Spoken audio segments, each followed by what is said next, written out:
with reaction and insights to the biggest stories and breaking news from the USA, and a little bit of history thrown in. This is America, a history in the making.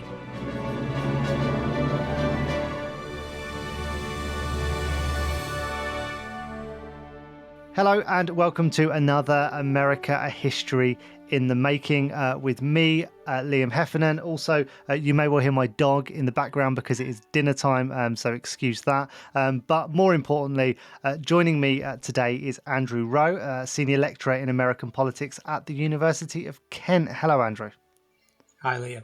Good to be with you.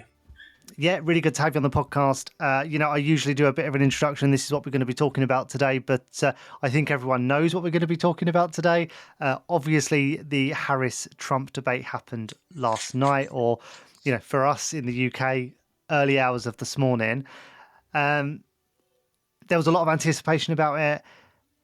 There's been a lot of reaction to it.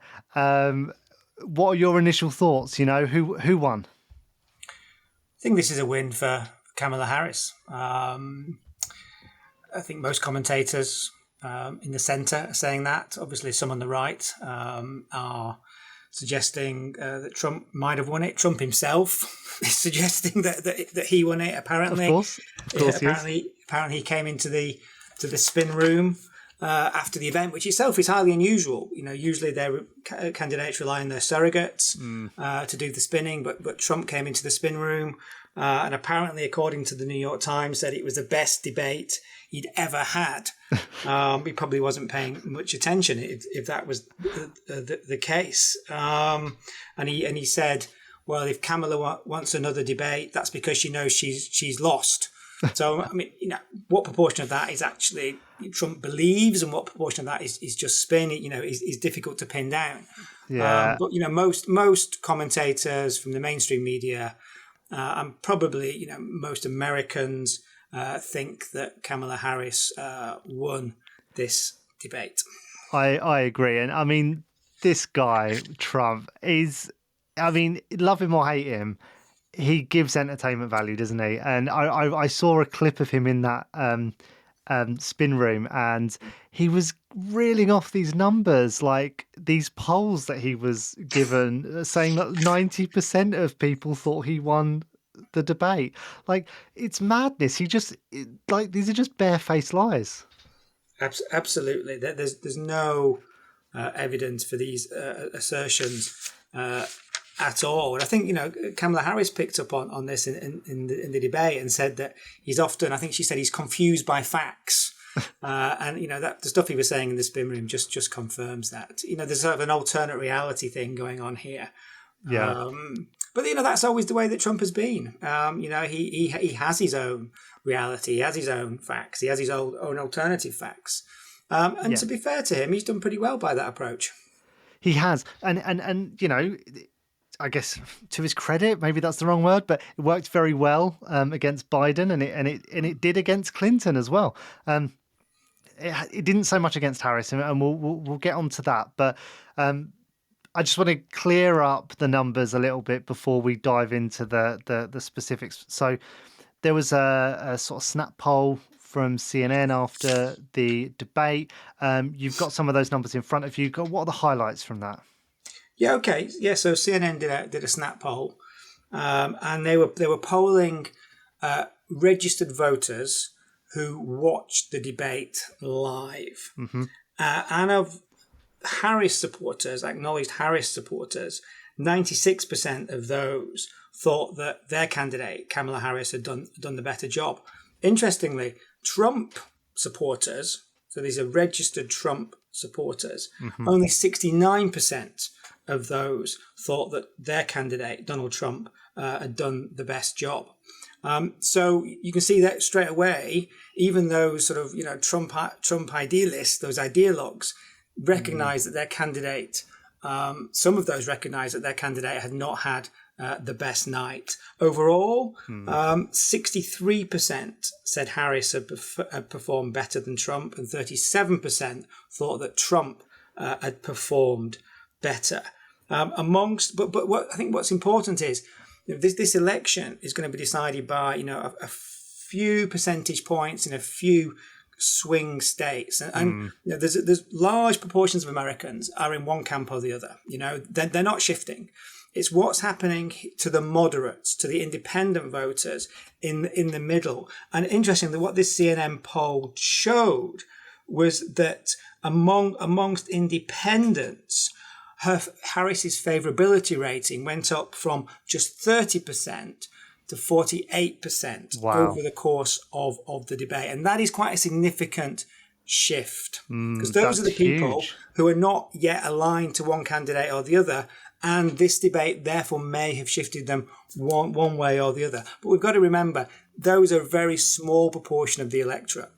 But even saying that, they're a small portion of the electorate, but it's going to be those very small shifts that actually determine the outcome. This election is on a razor wire, and it's going to be determined by a few tens of thousands of votes in the key 3 or 4 swing states.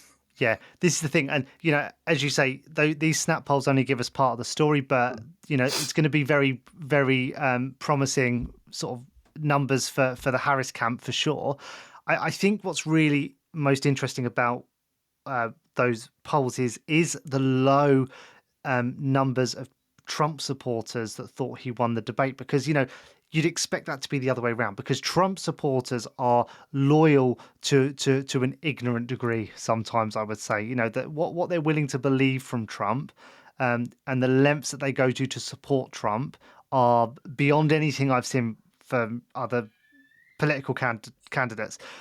The fact that only 60% of them believe that he won says to me that maybe there's a growing apathy now towards Trump. Maybe those people that he could rely on to go out and vote, maybe that's a harder sell than it was 4 years ago, and that could be a real problem for him. I mean, 69%. 69% of Trump supporters thought that he did a better job. We can't infer from that the 31% who didn't think he did the better job are going to abandon him. I don't see that happening. It might have, it might diminish turnout a little. He probably didn't do in this debate, didn't do anything for him in winning over independents. He was, focused very much on his base, hitting all the old golden oldies that he does at every single rally. That's really not what he should have been doing in this debate. He should have been thinking about, who do I need to win over to win this election? And he's got to be thinking about those people in the middle, those few uncommitted voters that remain. And this performance didn't do anything to attract that demographic. That's the thing, though. Like, if that 31% of the Trump fan base can't even pretend that he won the debate, it doesn't say a lot about how many of that undecided sort of electorate are going to be energized enough to go out and vote for him. And I just think maybe there's a bit of fatigue now creeping in over the whole sort of Trump sort of game and this sort of playground bully tactic that he goes in hard with. It's not working against Harris. So and that became really clear in the debate as well. The way she just kind of picked him apart and she knew how to bait him, and she made him look really silly. Yeah, I mean, she prepared really well for this debate. You could see that. You could see that in her answers. She had a clear strategy, and a part of that strategy was to wind him up. Yeah, as you said, it was to needle him, and she was very effective at that. She really tried to get under his skin, and it worked. Yeah, I don't really know what Trump's strategy was. Whatever it was, it didn't work. I mean, there is. I did see a very interesting tweet after the debate, which was that as much as we're sort of criticizing Trump for having no real sort of strategy during the debate, someone made the very valid point that as soon as he talked about the Haitians eating dogs in Springfield, there was probably a hell of a lot of people that suddenly went onto Google and were searching for that rather than paying attention to what Harris said afterwards. So, actually, there is a bit of a game plan there in that Trump was just resorting to distraction. Like, look over here, don't pay attention to what she's saying over there. Yeah, yes. Trump's very good at that, at distracting people. I mean, I think if he did have a strategy, thinking about this, it was possibly to try and create an image of Harris as a radical. He was referring to as a far left radical. I think he might have even called her a Marxist at one point, linking her to her father who taught Marx at Stanford, and that therefore made her a Marxist. I mean, it's ludicrous. But the problem is that if he's trying to portray her as a Marxist, first of all, she didn't take the bait, and secondly, nothing she said confirmed what Trump was trying to portray. The argument just looked silly on its own terms, given the nature of the debate and given Kamala Harris's answers to both the moderators and her responses to Trump. I mean, if that was his game plan, to portray her as a radical Marxist, that didn't work either. Yeah. Do you think that Trump just grossly underestimated Harris going into this? Because I think one of the concerns towards Harris going into this debate was that, she's a prosecutor. So, yeah, she can talk to a crowd, but she's used to being the one interviewing rather than being interviewed. And her sort of slight discomfort around that has become quite clear. Not only 4 years ago when she just really failed to win over crowds when she was fighting for the candidacy then, but she's been very reluctant to do these sit-down interviews with the media. And I just wonder if Trump just really naively and with a lot of his own narcissism fueling it, just thought, if I can take down Biden, I can take down Harris. I think there's also deep-seated misogyny there as well. Yeah. Thinking this is a woman. Yeah. I'm a man. I'm better than her. He underestimated her perhaps because she was a woman. He has called her dumb, stupid, low IQ on so many occasions going into this debate. I mean, that's one of his standard insults he throws off against many of his opponents. But he could have actually internalized that, as you suggest, and convinced himself that she genuinely is a low IQ individual, but which of course she's not. She's highly intelligent, and actually, as we saw last night, very articulate. Yeah. And also had the good sense to prepare really thoroughly for this encounter. I mean, I was reading in the American newspapers that she was, locked up for like nearly a week preparing for this debate. And you could see by her answers, she was highly informed. She was very well prepared. And also when she had questions which were really difficult, she had a pivot. She pivoted to a set of talking points, which flummoxed Trump, and also got her out of a sticky spot on some really, really difficult issues.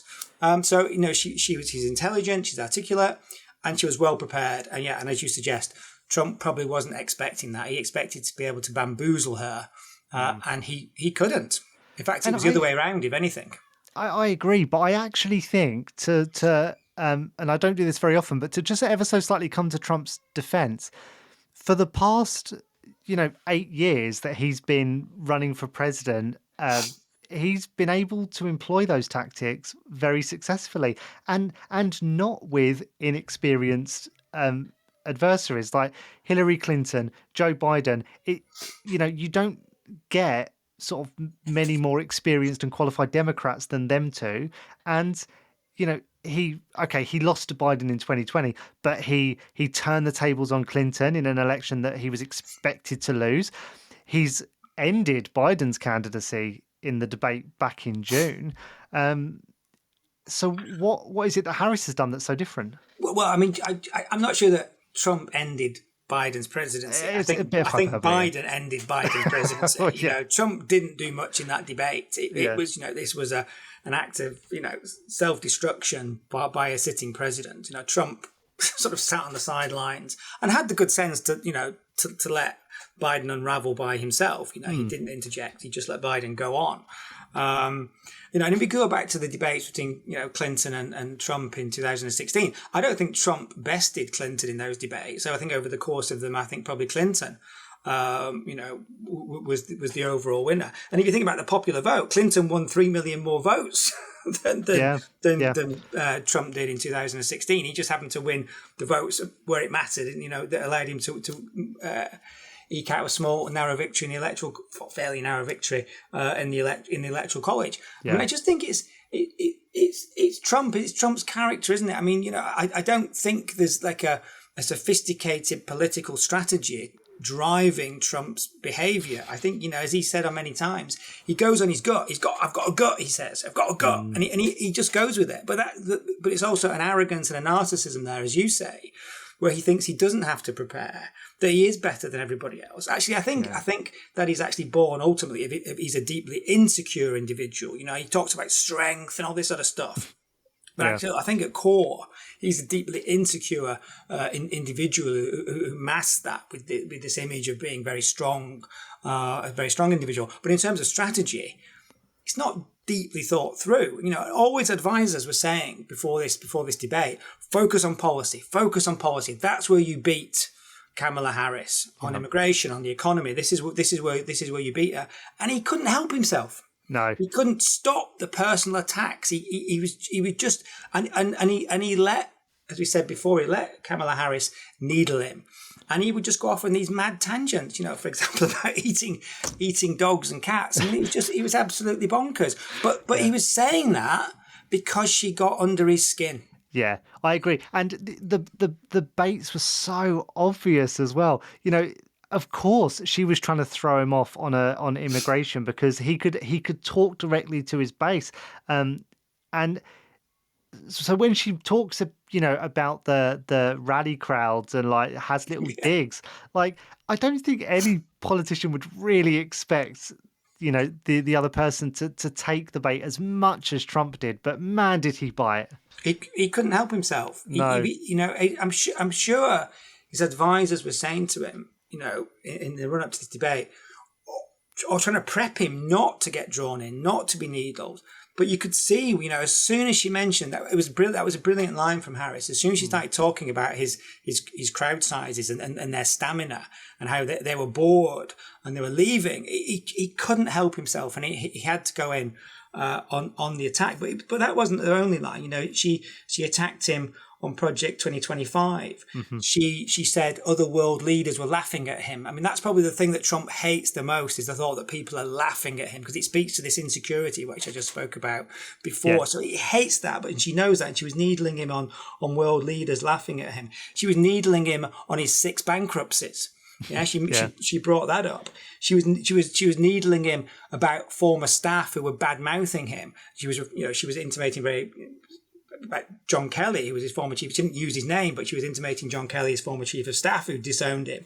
She was talking about his criminal indictments, and then she had that great line where she said, "And you were fired by 81 million people." Yeah, which is brilliant, because it just goes back to Trump's thing about The Apprentice and his celebrity. So you were fired by 81 million people, and then she went on and said, clearly you're having trouble processing that, and he hated it. Yeah. Yeah, I think because there's this, she knew that there were little conversations happening and circling around Trump, around his competency now, the same sort of conversations that were happening around Biden. And okay, not to the same degree. I'm not going to even try and suggest here that Trump's going to be forced to step down, but Trump now has to deal with being the old candidate, the one who has to justify his age and his, competency, and he can't do it. I mean, considering his age, what is he, 78? 78, yeah. He's still, he's still dynamic.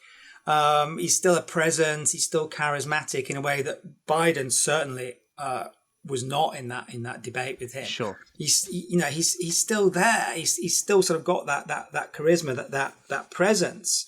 But his words, I mean, he's always been a rambler. He's always gone off on, huge tangents and digressions. That's just the way that he speaks. The question is he getting worse? It's difficult to quantify. I don't know.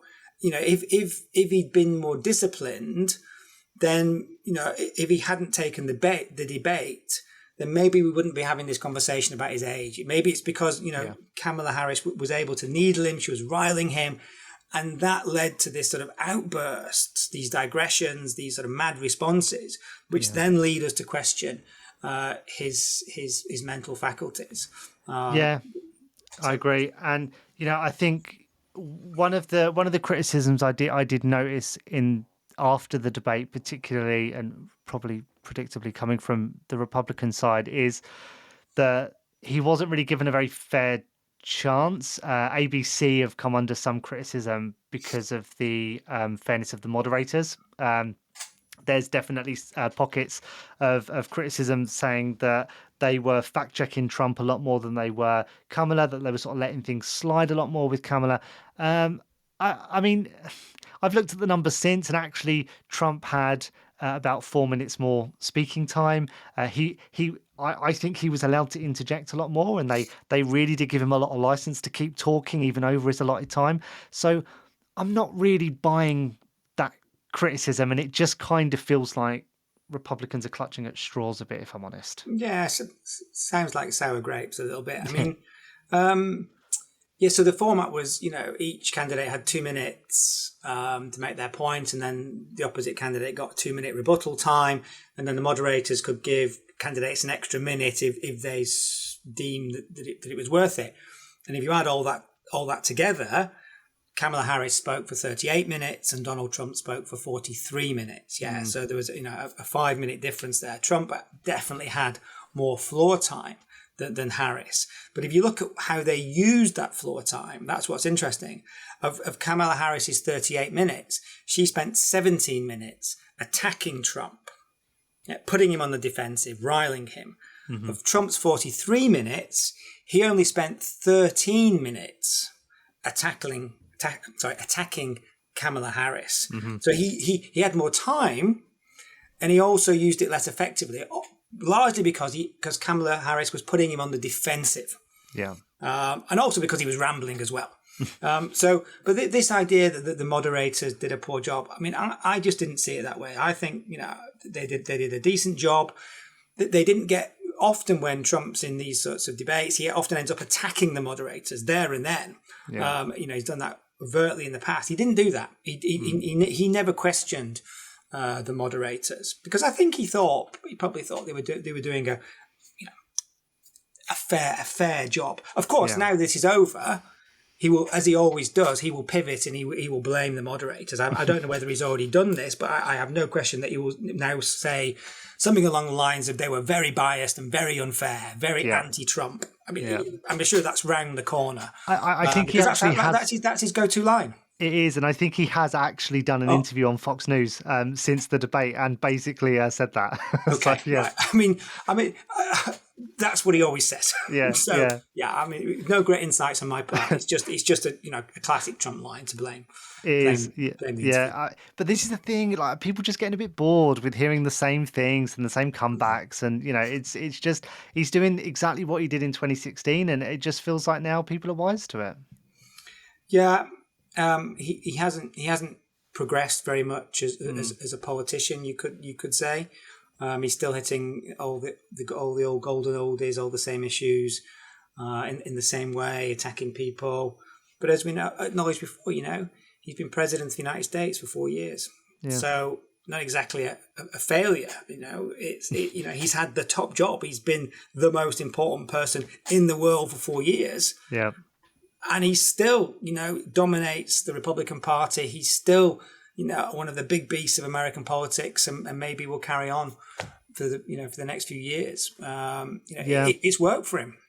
Yeah, and I guess it's important to note that Kamala Harris didn't win a primary sort of a primary election to become the candidate for the Democrats. Trump has been through that process twice, and then as a sort of as an incumbent as well, which is essentially just a no contest, right?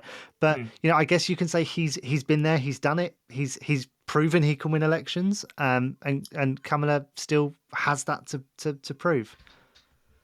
I mean, she won a senatorial election in California. She won various sort of local and state elections. But yeah, she's not taken the top job, and she hasn't won a Democratic primary either. I mean, also, to give some credit to Trump, he is the Republican. He's changed the Republican Party. The Republican Party has fundamentally shifted in character over the past, since 2016. It is a very, very different beast than it was not even 10 years ago. So he is the dominant character on the right of American politics. Yeah, and that takes some doing. You can think about maybe Ronald Reagan in the 1980s. Being such a force, and the Republican Party sort of coalescing around his political ideology. Yeah. He didn't do that in the same way with either Bush, with Bush Senior or Bush Junior. But he's done it with Trump. He is the dominant character. And it'd be interesting to see, when he leaves the stage, where the Republican Party goes. Does it go back to it's the old Republican Party of Reagan, or does it carry on being a Trumpy type Republican Party? We don't know. But at the moment, he's the person. He's the big beast. Yeah, I agree, and I think the Republican Party in a post-Trump world is going to look very, very different, and it'll be interesting to see how that sort of shapes up. But as you said earlier, the Harris, we talked about Clinton in 2016. She won the popular vote by 3 million. Democrats typically do win the popular vote nationally, but it's not about the popular vote, and there are 7 states that don't represent an awful lot of electoral college votes, but they hold the keys to the election because they're the ones who are generally swayed either way. How do you think the debate helped or maybe hindered either candidate's ability to win over those swing states? That's a really tough question. The effect will probably be very small in terms of moving voters one way or the other, or encouraging voters to come out and vote. But those small shifts are going to make all the difference in those swing states. So marginal effects can actually have significant consequences. Yeah. It's really hard to know. Political scientists have tried to estimate, the effect of debates on vote choices and election outcomes. It's just really hard. It's really, really difficult to do so. In part because debates are just one of many, many things happening in a very dynamic political space. I think Kamala Harris will get a small bangs from this. Some of the national polling might change by a percentage point, perhaps. Yeah. In the swing states, we might get a similar movement, but I think it will. Whatever movement we see from this, it will be within the polls' margin of error. We just can't be confident about the effect it will have. But one thing I am confident about is it won't have hurt Kamala Harris. Yeah. I think we can say it was a good night for her, and we can say it probably hasn't helped Trump, and it was a bad night for him. Yeah. So Kamala Harris can put this down as a win. Yeah. And it's not just about the effect on votes, on people directly, changing their vote choice. It has an effect on money coming into the campaign. Yeah. It has an effect on the enthusiasm of your campaign workers. It has an effect on the enthusiasm of people who attend your rallies. And a lot of it is about momentum. And we saw from the moment that Joe Biden stepped back and Kamala Harris stood up, we saw this sort of this momentum which was in her favor. That seemed to have stalled a little bit before the debate. She seemed to have sort of plateaued. She was right. There were small changes. She was rising in the polls, and it just seemed to have stalled before the debate. Yeah. This might be the sort of event that gives her a little bit of momentum. That just gives her campaign that edge that takes her forward as we approached, we go into the sort of the critical end of this campaign. So it definitely hasn't done her any harm, and it might do her campaign as a whole a lot of good. Yeah, I agree with you completely. And actually, yeah, when you do look at those numbers and look at such, the narrow margins that are in the swing states, actually, yeah, you start with like what 150 million votes across the country, but in reality, the winner of the presidency only actually has to talk to this undecided kind of 50,000 or less that make the difference in those swing states, and it's crazy to think that that's really what gets you to the White House, but that's how the Electoral College works. That is the Electoral College is a very, very strange institution. I mean, Republicans. I don't think Republicans haven't won in the Electoral College since 2004. Mm-hmm. That was the last time they won, but they've won lots of presidential elections. Yeah. Yeah. George W. Bush won in 2000 on a minority of the vote. Al Gore won more popular votes, but George Bush became president. 2016, Trump winning many fewer votes than his opponent, than Hillary Clinton, but clinching the Electoral College. There's an institutional bias at the moment in the Electoral College that favours Republicans, and Kamala Harris. It doesn't matter if she piles up millions of votes in California or New York. That's not going to make the difference. Yeah. It's what happens in Pennsylvania, in Michigan, in Wisconsin, in Georgia, Arizona, Nevada, and so on. That's absolutely critical. There's about 100 electoral. It's 538 electoral college votes in total. There's about 100 electoral college votes which are going to decide this election. So about 435, 440 electoral college votes. We know where they're going. Yeah, and they're going equally to both candidates. Yeah, they've both got about 220 of those 440 electoral college votes. Mm-hmm. It's the other 100. Where are they going? That's how this election is going to be decided. And I'm bringing back to the debate last night. I think the debate has given Kamala Harris some momentum that she was perhaps just starting to lose. I think it's going to be really good for her campaign over the next few weeks. But then, there's still, I don't know how many days there is, 50 plus days to 55 go. 55 days. 55 days. There's lots that can happen in the meantime. We just, when it's this close, little things can determine many little things can determine which way this goes. Absolutely, but it's not a bad time to get the front foot. So I think Harris and her campaign are going to have had a very good night's sleep last night following that debate. And also, we haven't even touched on the fact that Taylor Swift promptly then publicly endorsed Kamala Harris. And I'm not one for celebrity endorsements, but you've got to acknowledge the influence that Taylor Swift can have on the vote. Liam, I even watched a Taylor Swift video today, and on the back of this, I've never done that in my life, and I for some reason there was a link on a New York Times webpage, and I watched a video about her adopting her cat Benjamin Buttons or something. I don't know, and it's sort of yes, I mean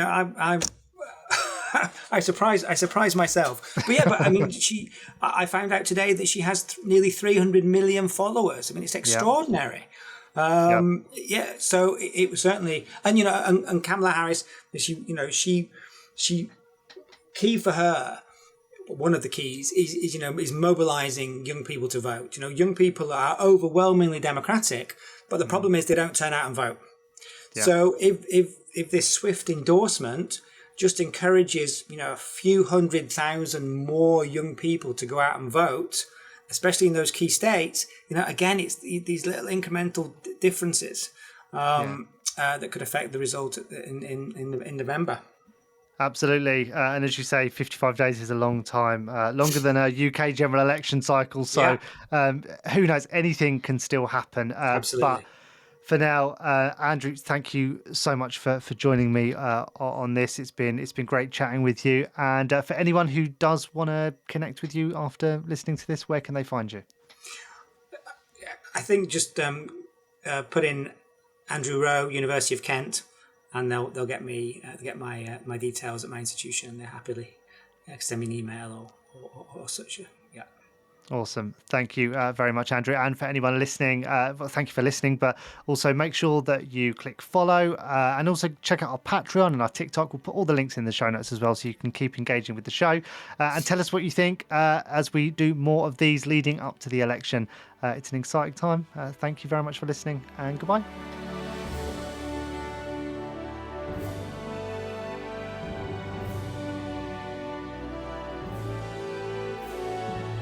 Thanks for listening to America, A History in the Making.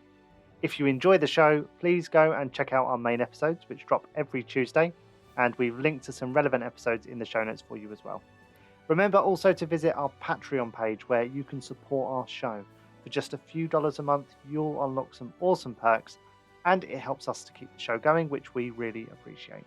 Thanks again for listening, and until next time, in Pod We Trust.